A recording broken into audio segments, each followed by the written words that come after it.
Bw'oloota ng'ozzeeyo mu kyalo obanga okola ekintu kye wali okozeeko obanga ozzeeyo ku ssomero kitegeeza ki? Ebirooto byonna n'amakulu gaabyo. Omanye enjawulo ey'ebirooto ebivudde eri Katonda n'ebivudde mu ndowooza yo. Gw'aloota ebintu ne bituukirira 100 oyina obuzibu oba Katonda yabeera ayogera naawe. Ate gwe ataloota oba aloota ebintu ne bitatuukirira oyina obuzibu. Omanye obuzibu obuli mu kwogera ekirooto kyo. Ye tuyina abavuunuzi b'ebirooto olwaleero. Buli kibuuzo kyonna kye weetaaga okumanya ekikwatagana ku birooto ngenda kidda mu vidiyo eno. Amannya Lukomwa Jonathan bwe guba nga gwe mulundi gw'ogusoose kwaniriza nnyo ku Jack Online Ministry. Kati nno teweerabira okusubscribinga soko subscribinge okonene kadaako gwajja sookanga okulaba vidiyo zaffe ez'olwokubiri awamu n'olwokutaano. Olwokubiri gubeera mukwano, olwokutaano tuba tudda mu bibuuzo eri abo abakkiririza mu Bayibuli. Kati bw'obanga oyina ekibuuzo kyonna kye wasanga ng'osoma Bayibuli nga toyina muntu mukulu mwoyo wa kibuuza, noonya ku WhatsApp namba yange eyo obeera mugumiikiriza ate tokuba. Katonda bw'abanga akikutadde ku mutima gwo okwagira obuweereza buno ngamba mbyensimbi kozesa Airtel Money yaffe namba y'emu. Nja kuba musanyufu nnyo era Mukama akumpeera omukisa. Awamu ne t-shirt zaffe za Jack Online Ministry zaatandika okufuluma. Bw'obanga oyagalayo naye beera ng'okozesa WhatsApp namba yaffe y'emu tubeere nga tunyumyamu. Bw'obanga oyina ennyonta ey'okusoma Bayibuli nga toyina muntu mukulu mwoyo wa kusoma naye, nawe beera ng'onnoonya ku WhatsApp namba yange eyo beere nga nkuteeka mu WhatsApp group yaffe mwe tuyigira Bayibuli. Leero nze okwogera ku birooto. Otegeera otya ekirooto ekivudde eri Katonda n'ekivudde mu ndowooza yo? Buzibu ki obuli mu kwogera ekirooto kyo? Tuyina abavuunuzi b'ebirooto olwaleero. Katutandikirewo. Welcome back to Jack Online Ministry. Ekibuuzo ekisooka, njawula ntya ekirooto ekivudde mu birowoozo byange n'ekivudde eri Katonda?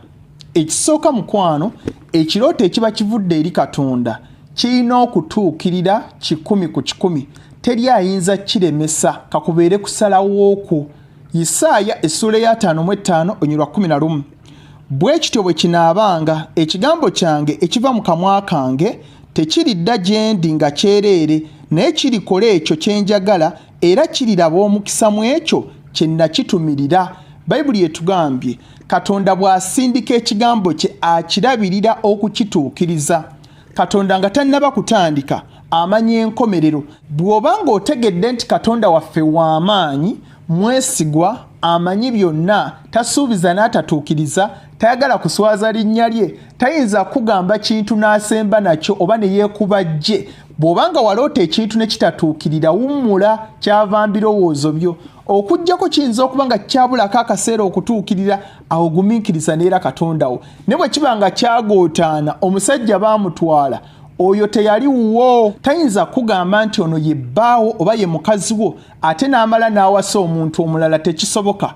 Abeera yakimanya ani gw'agenda okuwasa. Katayinza kulimba n'ayogera nga atamanyi nti oli ajja kuwasa omulala. Ate Bayibuli etugamba ne Mubuulizi essula ey'okutaano onywa olwokusatu, mu nfulube y'ebirowoozo mu bintu bye tukola mwe muva ebirooto. Omuntu obeera ng'omuyinako feeling oba ekintu nga wali okikozeeko, kyangu nnyo kiroota. Kizibu okuloota ekintu ky'otalabangako. Kankuwa ekyokulabirako ekirala. Omuzungu kizibu okuloota kaama, balugu, ebikata bya lumonde nga tabirabangako, naye aloota lifuti, bouncing castle n'ebirala. Katugende mu ky'omumateeka essula 18 onywa olwa 22. Nabbi bw'anaayogeranga mu linnya lya Mukama, ekigambo ekyo bwe kitajja so tekituukirira, ekyo kye kigambo Mukama ky'atayogedde. Kasita nabbi ayogera ekigambo ne kitatuukirira, oyo abeera nabbi wa bulimba. Era Bayibuli egamba temumutyanga. Ekirooto bwe kijja kakibeere nga kirabika ng'ekyaddala, kasita tekituukirira, ekyo kibeera kivudde mu birowoozo byo. Ekyokubiri mukwano gwange, ekirooto ekiba kivudde eri Katonda okitegeererawo. Katonda tabuzaabuza, tayagala kukonfuzinga, tayagala kwerabiza. Bw'oloota ekirooto ekivudde eri Katonda okitegeera. Abakolinsi ekisooka essula 14 olunyiriri olwa 33. Our God is not the author of confusion. Katonda waffe si mutabuzitabuzi. Kankuwa ekyokulabirako. Mu ndagaano enkadde abantu ab'enjawulo baalootanga ebirooto. Abatakkiriza Katonda, abatalina mwoyo wa Katonda, baali beetaaga omuvvuunuzi naye abaayinanga omwoyo wa Katonda tebeetaagako muvvuunuzi okugeza Yusufu yalina omwoyo wa Katonda teyeetaaga muvvuunuzi Danieli yalina omwoyo wa Katonda teyeetaaga muvvuunuzi katugende mu ndagaano empya Yusufu bba wa Mariya eyazaala Yesu teyeetaagako muvvuunuzi kubanga yali atya Katonda bwe yaloota ekirooto yagenderawo direct n'akola ekirooto kye kyali kimugambye katwogere ne ku Mukama waffe Yesu Kristo olumu yakozesanga engero oba parables ng'abatamukkiriza Abafalisaayo basigala bali confused tebamutegedde naye abayigirizwa be yabazzanga ebbali mu kyama n'ababuulira amakulu g'engero zino omuntu atya Katonda omwana wa Katonda kyali wa Katonda tayinza kuleka ng'oli confused akubuulira amakulu gonna ate olina n'omwoyo omutukuvu kati olina obitegeera byonna teweetaaga bavvuunuzi abagenda okukonfyuzinga gwegezaako obuulira abavvuunuzi nga ba mirundi 3 ekirooto kyo bonna bajja kuwa amakulu ga njawulo ono akugambe kirungi omulala gambe kibi kati gwe ekirooto ky'ofunye kasita kikukonfyuzinga oba endeku etegeeza ki oba amazzi gategeeza ki ebijjanjaalo kaama okugwa mu kinnya ebyo mukwano gwange tebyawandiikibwa ne mu birabo eby'omwoyo omutukuvu tetuyina kirabo kyakuvvuunula birooto kati gwe omuvvuunuzi w'ebirooto weeteeketeeka okunnyonnyola mu maaso ga Katonda ani yagamba nti embwa etegeeza bwenzi kyawandiikibwawa embwa ekuuma awaka si ekyasinza okuba embi ani yagamba nti okuddayo mu kyalo kibi tewaliyo bantu bali mu kyalo nga bagagga ani yagamba nti okuddayo ku ssomero kibi waliyo abantu bangi abazzeeyo ne basoma kati bafunye degrees kibi Matayo essula 12 onyo lwa 36 era mbagamba nti buli kigambo ekitaliimu abantu kye boogera bali kiwoleza ku lunaku olw'omusango kubanga ebigambo byo bye biri kuweesa obutuukirivu n'ebigambo byo bye biri kusaliza omusango kati gwayogera ebintu ebitaawandiikibwa mu Bayibuli weeteeketeeka okunnyonnyola mu maaso ga Katonda naawe ataayaaya onoonya nnabbi akulagule akuvvuunulira ekirooto kyo Bayibuli ekulabula mu Yeremiya essula 27 olunyiriri olw'omwenda do not listen to your false prophets temuwuliriza bannabbi bammwe ab'obulimba fortune tellers abeeraguza interpreters of dreams abavvuunuzi b'ebirooto Bayibuli ekulabudde bajja kuwa bye bakujje ku kigambo kya Katonda ekirooto ne bwe kibeera nga amakulu makusike waakiri Katonda akusindikira omuntu n'akonfaminga obubaka bwe kubanga mu Isaaya essula ya 55 olunyiriri lwa 11 Bayibuli yatugambye Katonda tasindika kigambo kye ne kiddayo gy'ali nga tekikoze mulimu gukitumiddwa akirabiriro kituukiriza Katonda bw'abanga yasindisa ekirooto akakasa nti okitegedde ekibuuzo kyaffe ekyokubiri buzibu ki oba bulabe ki obuli mu kwogera ekirooto oloosa ekirooto n'okuŋŋaanya abantu oba n'oyita neighbor oba n'ogenda ku kanisa n'okibabuulira ekisooka mukwano gwange oyinza okufuuka nnabbi ow'obulimba nga tomanyi akamu ku kabonero aka nnabbi ow'obulimba kulembezanga birooto Mukama yakundaze Mukama agamba bw'ati nakulooseeko ekirooto mu Yeremiya essula ya 23 olunyiriri olwa 25 I have heard these prophets say mpulidde bannabbi bano nga bagamba listen to the dream I had from God last night wulira ekirooto kye nafunye okuva eri Katonda ekiro ky'olwaleero and then they proceed to tell lies in my name ne bagenda mu maaso nga boogera eby'obulimba mu linnya lyange olunyiriri olwa 28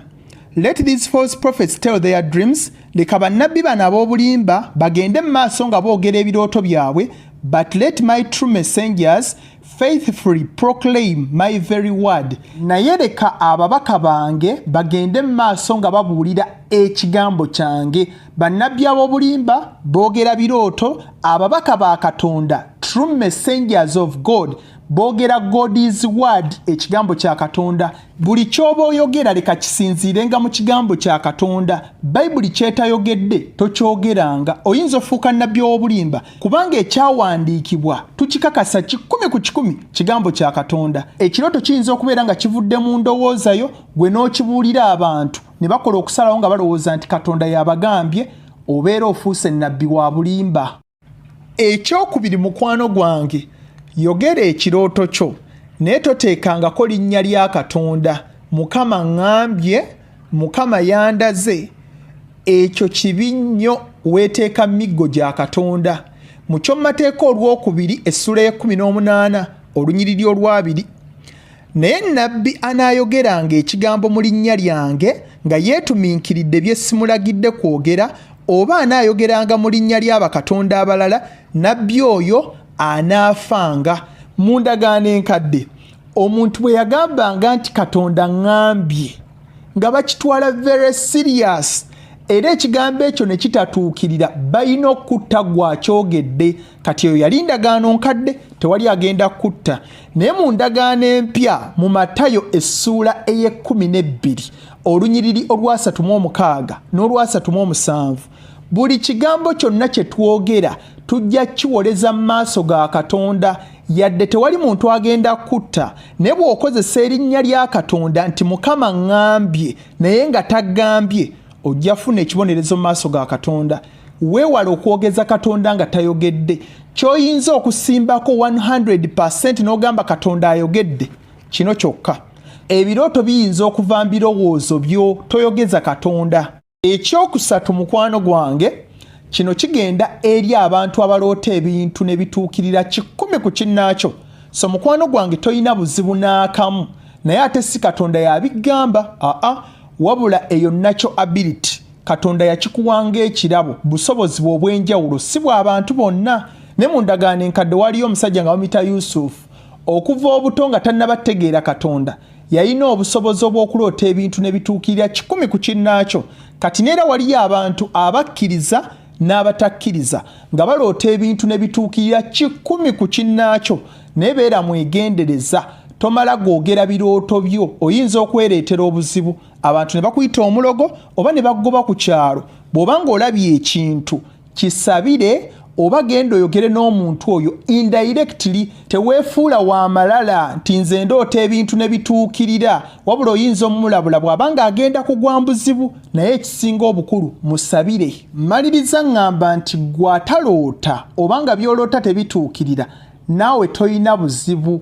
Mu Bebulaniya essula esooka olunya olusooka, edda mu ndagaano enkadde Katonda yayogeranga n'abantu mu ngeri ey'enjawulo, naye omulembe guno ogusembyeyo Katonda ayogedde naffe okuyita mwana, kye kigambo kya Katonda. Kati gwe Katonda ayogera naawe okuyita mu kigambo kye, okuyita mu Bayibuli. Soma Bayibuli yo, buli kyonna kye weetaaga mwekiri.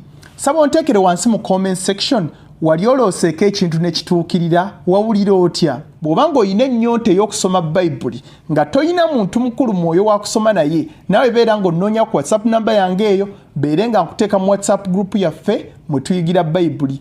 Nkwebaza okubeera ng'olaba video zange. Amanya gange Nzerukomwa Jonathan. Kati nno teweerabira okusubscribinga, okukoona kadaako, okulikinga, okusharinga. Nkwagala nnyo. Yesu ly'ekkubo n'amazima n'obulamu. Tuddemu ku lunaku olwokubiri n'olwokutaano. Mbagala nnyo, bye. Weeyitire ku WhatsApp namba eyo weefunire t-shirt za Jack Online Ministry mu colors ez'enjawulo, tosubwa. Don't forget to subscribe to Jack Online Ministry.